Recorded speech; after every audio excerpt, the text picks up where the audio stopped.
There is so much to notice in the Book of Esther.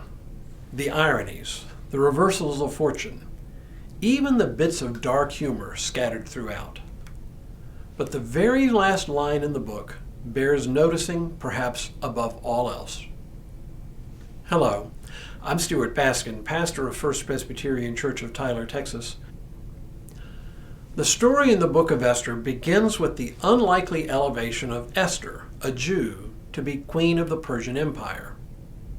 Soon afterward, Esther's uncle, Mordecai, hears of a plot to assassinate the king, and he tells Esther to warn him. When King Ahasuerus hears it, he uncovers the plot and sends the conspirators to their deaths. After that, the villain of the story, Haman, becomes the Grand Vizier, the chief administrative officer to the king. Haman proves a vain and fragile man, though, and when Esther's uncle, Mordecai, fails to bow down to him when he passes, he conspires to get his revenge on Mordecai by plotting to wipe out the entire Jewish population living within the vast Persian Empire. He determines the day on which to carry out the plot by casting lots, or pur. He then publishes his plan. When Mordecai hears it, he convinces Esther to intercede with the king on behalf of the Jews. She plans a pair of banquets on 2 consecutive days. After the first banquet, a self-satisfied Haman returns to his house, but on the way, he passes Mordecai once again, and once again Mordecai refuses to bow down to him. So he decides that in addition to wiping out the entire Jewish population, he'll hang Mordecai on an absurdly, comically large set of gallows. Meanwhile, on the night between the 2 banquets, Ahasuerus has a sleepless night and has his servants open up and read to him from the official annals of his reign. When he realizes that he had never thanked Mordecai appropriately for saving him from assassination, he decides to honor Mordecai publicly. He asks Haman how best to honor someone important. Thinking, of course, the king meant to honor him, he devised an absurdly, comically over-the-top set of honors. Thinking it a grand plan, Ahasuerus tells Haman to honor Mordecai, the very man he intended to hang in a very public way. Shortly after returning from performing this humiliating task, Haman returns to the palace for the second banquet. During the second banquet, Esther reveals to the king the plot to kill her people. When an infuriated Ahasuerus asked who plotted such a thing, she points to Haman as the culprit. The king then has Haman hanged on the gallows he had built to hang Mordecai.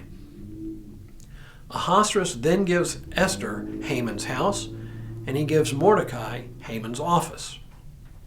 Esther and Mordecai convince Ahasuerus to reverse Haman's earlier royal decree and replace it with a decree that on the day determined by the casting of the pur, the Jews would exact revenge on all those throughout the empire who had planned to kill them.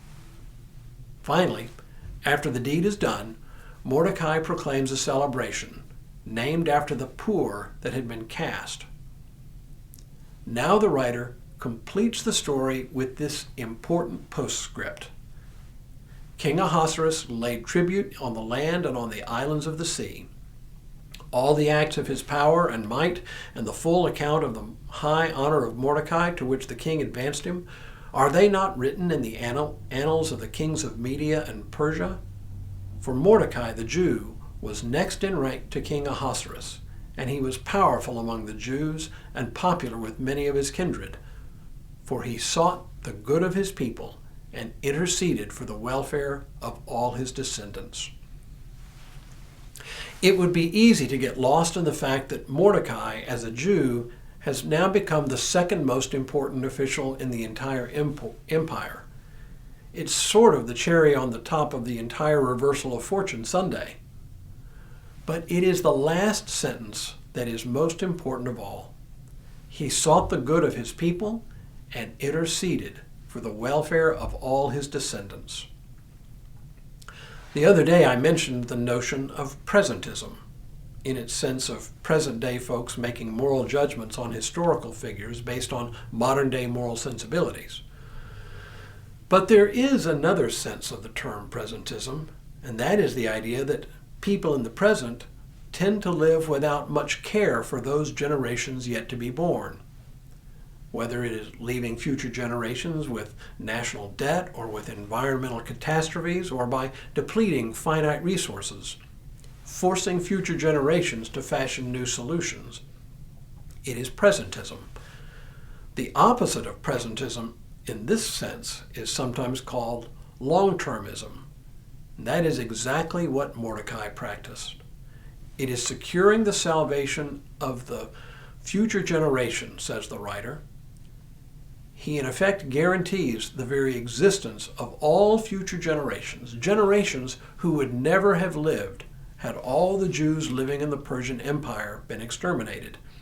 And it's not simply a byproduct of Mordecai's actions.